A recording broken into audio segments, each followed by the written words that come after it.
Hello, my friend, and welcome to Wisdom Trek. I am Guthrie Chamberlain, your guide to wisdom and creating a living legacy. Thank you for joining us for our 5-day-per-week wisdom and legacy building podcast.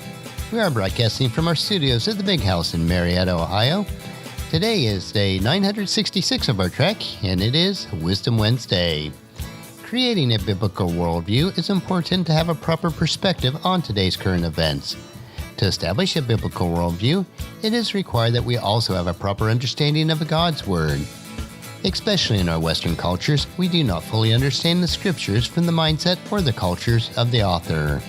In order to help us all have a better understanding of some of the more obscure passages in God's Word, we are investing Wisdom Wednesdays, reviewing a series of essays from one of today's most prominent Hebrew scholars, Dr. Micheal S. Heiser. He has compiled these essays into a book called I Dare You Not to Bore Me with the Bible. While there were many fragments of manuscripts available from the Old Testament previously, newly found manuscripts last century opens up our understanding more fully to the ancient times.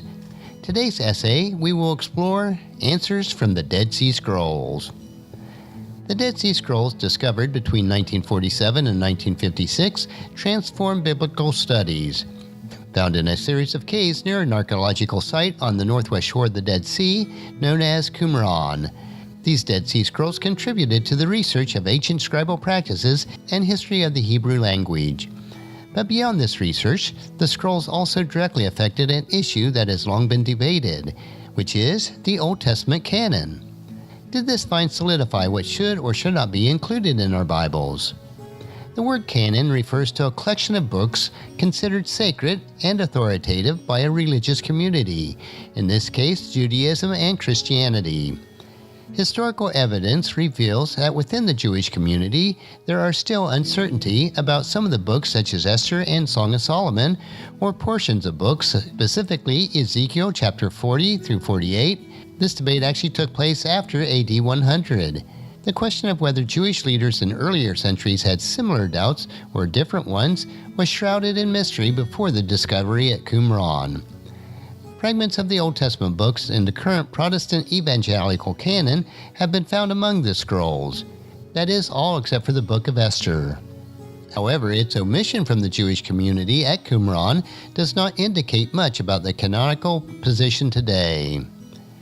The omission of the book tells us nothing about how the Qumran community actually felt about Esther. The Dead Sea Scrolls discovered in modern times are only a fraction of the material originally stored at Qumran.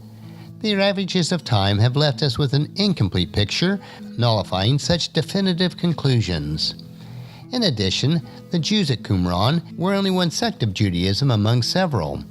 Even if there was evidence that they had rejected Esther, that position would have been only a representation of a single segment of opinion. Even today, major segments of modern Christendom do not agree on the canon. That is, that certain books meet the approval or disapproval provides no guidance in which opinion is actually correct. Beyond this, Qumran scribes often indicated a book's sacred status by citing the book's authoritative from some point of belief or practice in their community documents. They also indicated a book's sacred status through produced commentaries. However, not every biblical book of today's Old Testament canon meets this criterion. For example, Judges, Jeremiah, and Job are never cited in community documents. They have not been a focus of a commentary. The incomplete nature of this discovery makes this no surprise. Conversely, the scribes at Qumran considered some books canonical that were not included later in the Old Testament canon by either the Jewish or Christian communities. Examples include books later known as 1st Enoch and the Jubilees.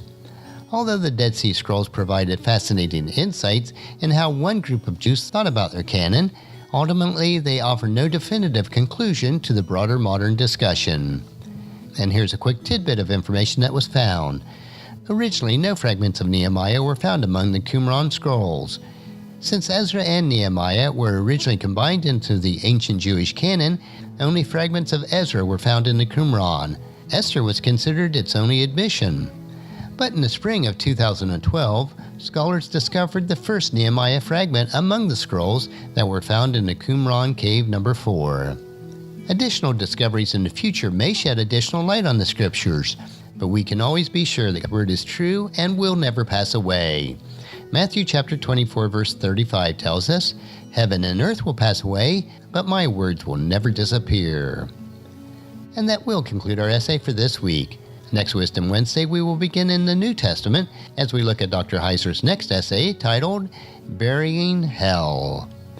I believe that you'll find this another interesting topic to consider as we build our biblical worldview. Tomorrow we will continue with our 3-minute humor nugget that will provide you with just a bit of cheer, which will help you to lighten up and live that rich and satisfying life. So encourage your friends and family to join us, and then come along with us tomorrow for another day of Wisdom Trek, Creating a Legacy. If you'd like to listen to any of the past 965 treks or read the Wisdom Journals, they are all available at wisdom-trek.com. And I encourage you to subscribe to Apple Podcasts or Google Podcasts so that each day's trek will be downloaded to you automatically. And thank you so much for allowing me to be your guide, your mentor, but most importantly, I am your friend as I serve you through the Wisdom Trek podcast and journal.